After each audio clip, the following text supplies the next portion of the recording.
जज साहब, आज ये केस एक ऐसे आदमी के बारे में है जिसने कभी ये सपना देखा था कि उसका एक छोटा सा आशियाना होगा, एक सुंदर सा घर होगा। उसका यही सपना उसके लिए एक सजा बन गया। आखिर क्यों उसे इतनी बड़ी सजा दी गई? आखिर क्यों उसे अपने सपने के लिए इतनी बड़ी कीमत चुकानी पड़ी?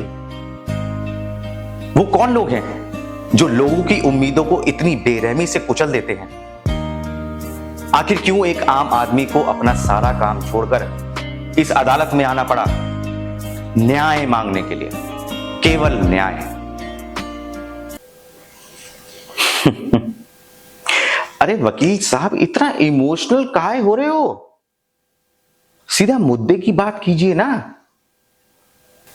जी हां, मैं उसी मुद्दे पे आ रहा हूं। जज साहब, आज से तकरीबन 2 साल पहले एक मिडिल क्लास आदमी ने दिल्ली जैसे शहर में अपनी सभी जमा पूंजी और थोड़ा लोन लेकर एक फ्लैट लेने का विचार किया, मगर उसे यह मालूम नहीं था कि वो खुद ही मगरमच्छ के मुंह में जा रहा है। एक नामी बिल्डर अखबार में इश्तिहार देता है और उस इश्तिहार में वो बहुत बड़े बड़े कमिटमेंट्स करता है, प्रॉमिसेस करता है।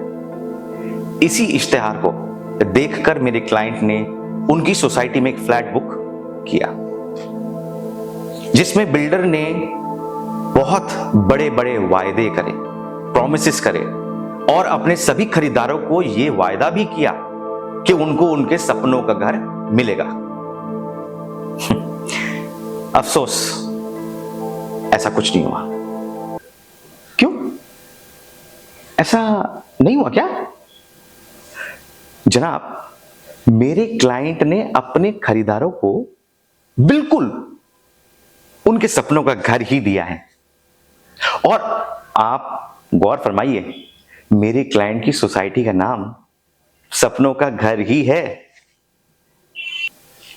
जनाब, सिर्फ सोसाइटी का नाम ही सपनों का घर रख देने से वो सपनों का घर बन नहीं जाता। जैसा साहब, मेरे काबिल दोस्त जिसे सपनों का घर कह रहे हैं, दरअसल वो 4 दीवारों का एक ऐसा घर है जिसकी दीवारें हर पल छटती रहती हैं।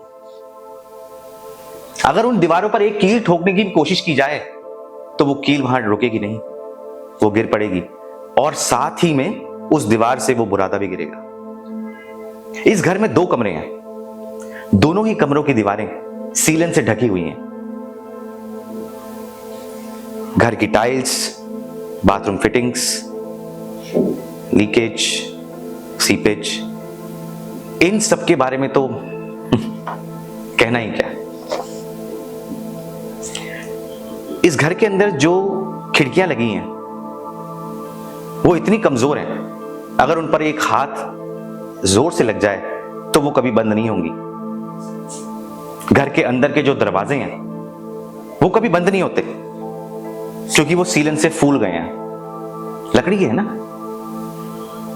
उनकी रिपेयर की कोई बात नहीं। मैं एक और दिलचस्प बात इस अदालत में रखना चाहूंगा। मेरे क्लाइंट से वादा किया गया कि उनको एक कवर्ड पार्किंग मिलेगी। बिल्कुल, वादा पूरा किया गया, लेकिन उनको यह नहीं बताया गया कि कवर्ड पार्किंग में जब आप गाड़ी खड़ी करोगे तो उस तक पहुंचने के लिए आपको एक छोटी नदी से गुजरना होगा। अक्सर बारिशों में इतना पानी उस कवर्ड पार्किंग के अंदर जमा हो जाता है कि कोई भी इंसान उसको अगर पार करके जाएगा तो वो पूरा नहा धो लेगा। हर कोई अपने ऑफिस जाता है, नहा धोकर जाता है, पूजा पाठ करके जाते ही हैं। बरसातों में मेरे क्लाइंट को नहाने की जरूरत नहीं पड़ती। वो इस छोटी नदी से होकर जाते हैं, नहा तो वो वैसे ही लेते हैं और बस गाड़ी निकाल के जैसे तैसे करके वो अपने ऑफिस चले जाते हैं। कभी भी उसके बारे में बात नहीं करी गई कि किस तरह इस प्रॉब्लम को सॉल्व किया जाए।